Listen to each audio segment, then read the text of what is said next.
नमस्कार मित्रांनो, मुख्यमंत्री माझी लाडकी बहीण योजनेसाठी परत एक नवीन शासन निर्णय राज्य सरकारच्या माध्यमातून घेण्यात आलेला आहे. या शासन निर्णयामध्ये विविध समित्या गठीत करण्यात आलेल्या आहेत. अर्ज करण्यासाठी नवीन पोर्टल सुद्धा या ठिकाणी दिलं जाणार आहे. या संदर्भात सुद्धा उल्लेख या शासन निर्णयामध्ये करण्यात आलेला आहे. पूर्ण डिटेल्स माहिती आपण या ठिकाणी समजून घेऊया. आता तुमचे सर्व अडचणी या शासन निर्णयाच्या माध्यमातून दूर होणार आहेत.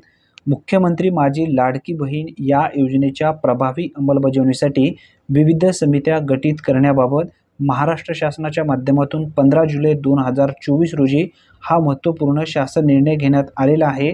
राज्यातील महिलांच्या आर्थिक स्वातंत्र्यासाठी आणि त्यांच्या आरोग्य आणि पोषणात सुधारणा करण्यासाठी आणि कुटुंबातील त्यांची निर्णायक भूमिका मजबूत करण्यासाठी महाराष्ट्र राज्यात मुख्यमंत्री माझी लाडकी बहीण योजना राबवण्याबाबत शासन निर्णय दिनांक 28/6/2024 रोजी मान्यता देण्यात आली आहे.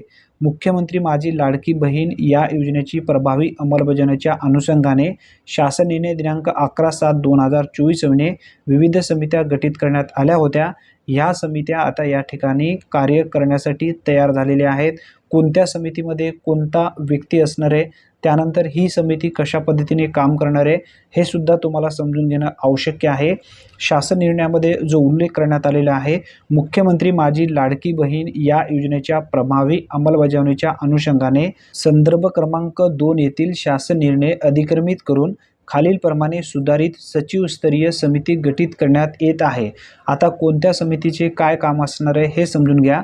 लाभार्थी नोंदणी पोर्टल समिती, आता यामध्ये अप्पर मुख्य सचिव ऊर्जा विभाग मंत्रालय मुंबई अध्यक्ष असणार आहे. त्यानंतर प्रधान सचिव माहिती व तंत्रज्ञान विभाग मंत्रालय मुंबई सदस्य, सचिव महिला व बालविकास विभाग मंत्रालय सदस्य सचिव असणार आहे. मित्रांनो, आता यानंतर आपण समजून घेऊया या लाभार्थी नोंदणी पोर्टल समितीचे नेमके कार्यकक्ष काय असणार आहे, ही समिती कशा पद्धतीने काम करू शकते, याबद्दलची माहिती आपण जाणून घेऊया.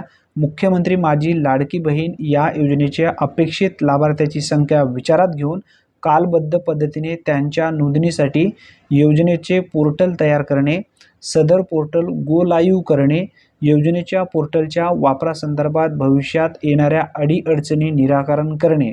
आता यामध्ये या समितीचे मुख्य 3 काम आहेत. पोर्टल तयार करणे, पोर्टलमध्ये येणाऱ्या अडीअडचणी दूर करणे आणि तो पोर्टल लाईव्ह करणे.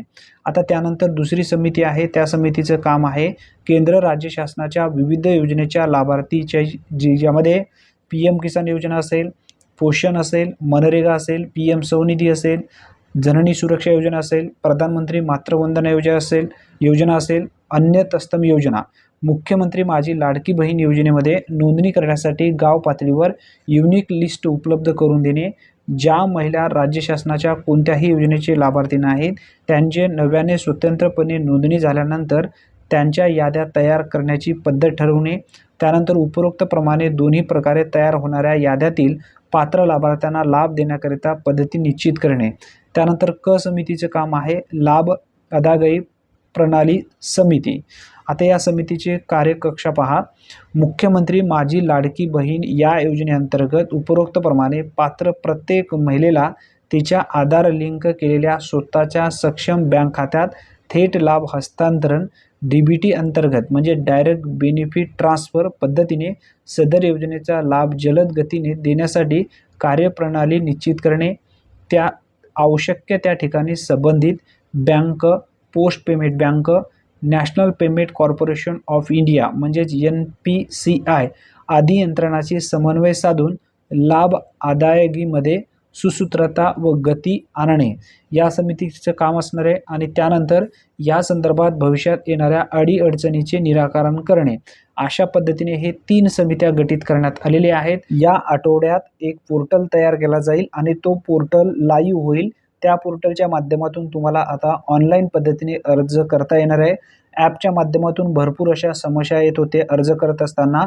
आता तुम्हाला कोणत्याही ठिकाणी अर्ज करता येणार आहे पोर्टलच्या माध्यमातून. अतिशय महत्त्वपूर्ण ही माहिती आहे. जेव्हा पोर्टल लाईव्ह होईल तेव्हा त्या संदर्भात पूर्ण माहितीचा व्हिडिओ नक्की आपल्या चॅनलवरती आपण घेऊया. अतिशय महत्त्वपूर्ण हा शासन निर्णय आहे, कारण आता कोणत्याही लाभार्थ्यांना काही अडचणी येणार नाहीत.